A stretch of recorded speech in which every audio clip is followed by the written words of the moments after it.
Hello everyone, it's Dianne at Minerva. I hope you're all doing really well this week. And today I'm going to share with you a sew along for a gorgeous top by Maison Fauve. So it's Le Top Marisa, this one right here. It has a beautiful collection of details. So at the back we have this lovely back vent with the buttons at the top. And on the front it has a slit. It's a nice simple flowing shape, and it's going to pair beautifully with the fabric that we're using today. So it's Minerva exclusive viscose chalet, and this one is called Lush Garden. So a really pretty delicate selection of colours. We have the blues, soft blue, grey, white and the pink. I think that's going to work really well with this top. Wash and prepare that fabric before we begin, and of course take a tape measure. Check your sizing with the packet to ensure the perfect fit. And when you've done that, we're ready to begin cutting our pattern pieces together. So let's go and do that now. Here we have our pattern pieces for our top. So here is the back piece. For this piece, you're going to cut one on the fold. So the centre back is here. Make a note of these markings. Here we have the front. For this piece, you're going to cut two. This is the middle front just here. Make a note of your markings. Here we have the bias neckline. You're going to cut one. So cut this on the cross grain on the bias like this. And then again on the cross grain this one. So it says strap, but we would call it loop. So this is for your button loops. So cut one of this one. Now we're ready to begin making our top. So first of all, wind half of your thread onto your machine spool and check your machine needle is sharp. Now I'm using a sharp size 70 today. You may wish to test this on a piece of scrap before we begin. Then when we've done that, we're going to take our two front pieces and we're going to edge finish by either overlocking or zigzag finishing up the front and also the small extension piece as well. Let's do that now. First of all, here we have our two front pieces. So we've edge finished or overlocked down the centre front and also at the protrusion here at the top. Then once we've done that, we're going to fold it back twice.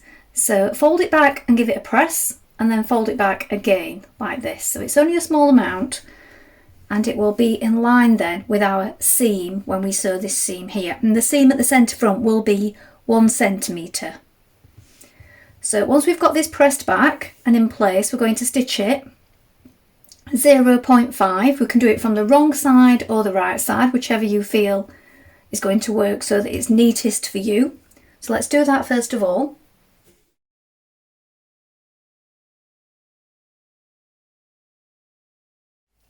Next you're going to place your two front pieces with right sides facing like this, one on top of the other.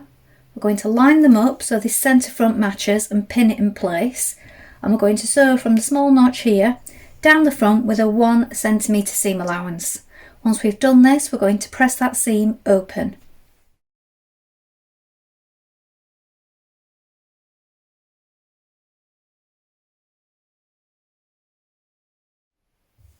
Now this is the front of your blouse, so we've opened it up. The back of it, you should have given it a press so that your seam is open and flat like this. And then we're going to stitch across this front here. So you want to try and get into the same stitches that you did the top stitching on the side vent here. And just sew across the front so that it's nice and neat at the bottom just here.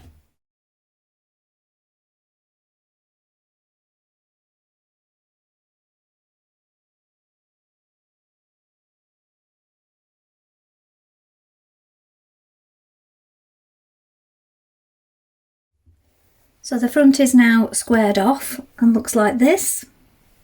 Now if you're adding loops and buttons to the back of your blouse, we're going to make the loop now.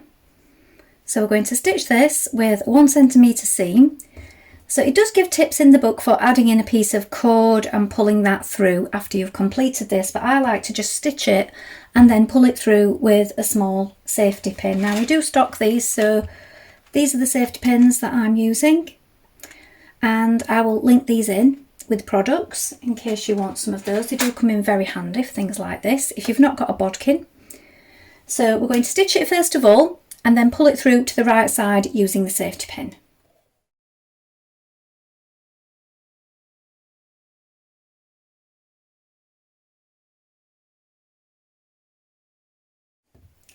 Now trim some of the excess away so that it's not too bulky on the inside. I'm going to insert that pin. So once you've hooked it on, tuck it in the end like this and just ease it through.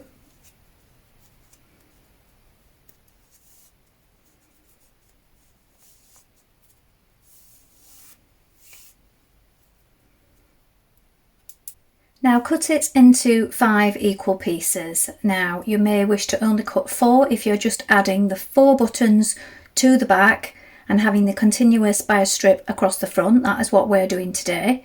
You may be leaving off the buttons at the back and just cutting 1 loop so that you can have a front fastening feature at the front. So that is up to you. But make sure that they're even, because we're going to be using these for the button loops at the back. Now pin your loops on the markings shown here on the back. So I'm going to show you in the booklet so you can see clearly our markings, because it might be quite hard to see on here. So here, look, we have our lines. We've got the fabric the right way facing upwards, and we're pinning them on this outside line like this, 4 of them at the markings indicated. We're going to stitch. We've also got the raw edge pointing towards the centre back. We're going to stitch with a 0.5 centimetre seam on each one to secure them in place. I'm also making my stitch a little smaller at this point.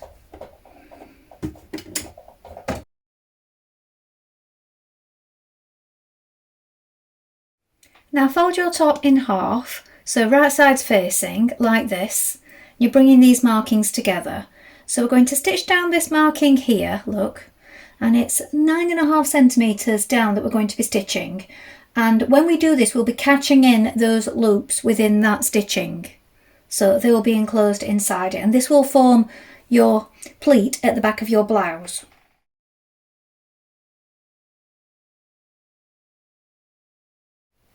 Now your pleat is behind like this. So look, if you press it down flat, bring the markings together, you created this pleat at the back. You can stitch along the top here to secure it and also press it in place. If you're adding the loop and buttons, press these to the right and sew on your button at this point. So I'm just going to give that a press at the top first of all and just do some stay stitching along this top here to keep it all in place.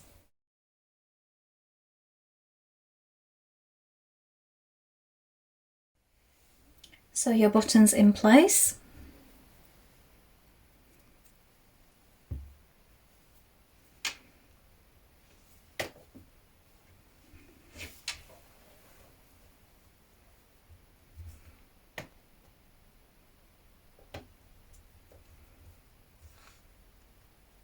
At this point your back will look like this. So we have our back pleat and our loop and buttons in place. We're now going to pin the front pieces to the back piece, right sides facing, and we're going to stitch the shoulders. So the shoulders only for now. So here we have our shoulders pinned in place.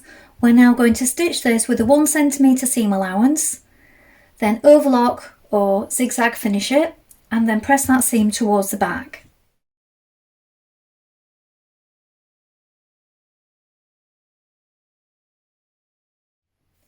Now using the lines on the sleeve, we're going to fold it back on itself and then fold it back again like this. So it's a double fold. We have the shoulder here opened up like this. And we're going to stitch along here with a 1 centimetre seam, or rather a 1 centimetre hem at this edge. That will create our hem on our sleeve.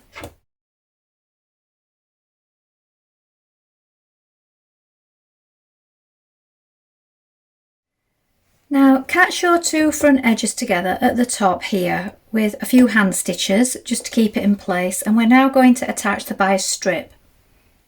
Now you're going to take your bias strip and you're going to mark it with your iron. So what we want to do is fold each of the outside long edges into the centre like this, so it's a centimetre, and they meet in the middle, and press it all the way along. If you have a bias tape maker tool or gadget, you can use this, but you can do it without. Just pressing it in all the way along like this so that it's prepared. Then we're going to take our garment and we want it from the wrong side at one shoulder. We're going to let the tape hang over the shoulder a little. We're going to open it up and we want right side to the wrong side of the garment like this. Place it on and we're going to pin it all the way around. Now you've got that line there where you've just pressed it with your iron to act as a guide when we come to stitch this on. So pin it in place first of all.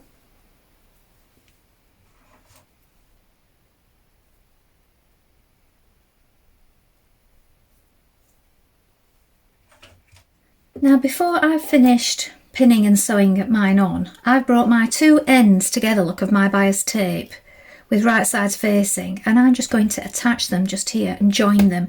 That way we get a nice flat finish and we don't have to tuck anything under and join it in that way. So you may wish to do this also.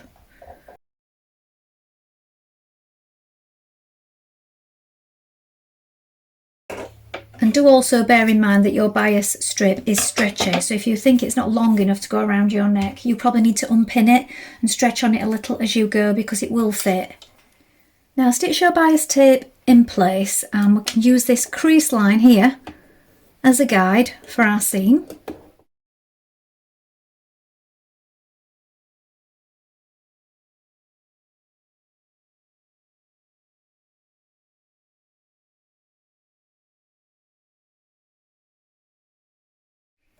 Now turn the strip to the right side like this, so you've got your fold of the bias strip. We're flipping it over like this and we're sewing on that edge. So we have that crease again as a guide.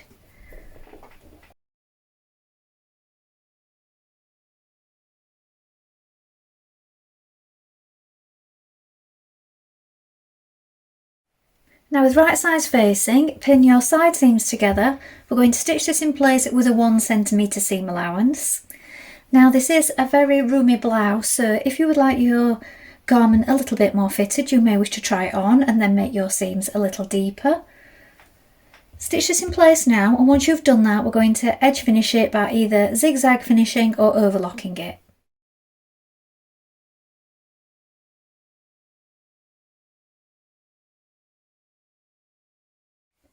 Now we're going to hem our blouse, so we want to turn it up by 1 cm and then just over 1 cm again to create a double fold.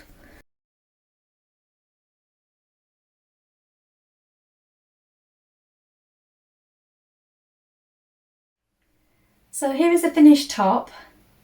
Now as you can see, it's quite a loose fit, so if you wanted to size down, of course you could. I've made the 34 just above, slightly above the 34 today, and as you can see it's very roomy on me, and usually that would be, if I was making something fitted, that would be the size. So I love this detail. I suppose if you wanted this more open, you could add your binding with this, with a gap in between. And then I'll show you the back with the vent and the button detail. So I think it's a really nice shape. It's got some lovely details and a perfect one for your spring summer wardrobe. Well, I hope you've enjoyed sewing along today. I think this is a really pretty blouse. It has the lovely features of the vent at the front and of course the pleat and button detail at the back. You can leave the buttons off if you don't wish to add this particular feature. Now, it would look good in so many different fabrics and prints, and also in plain fabrics to go with all your separates. So I really think it's one to add to your collection. Please let us know in the comments below if you make this pattern, and remember to include any photographs because we do love to see them. You can also take a look at the Minerva Craft Club to get 10% off all your orders for a whole year, and of course create a free account with us to join in with our wonderful worldwide sewing community. That's all from me for today, but I hope to be back soon with more sewing inspiration for you. Thank you so much for watching today. Bye for now.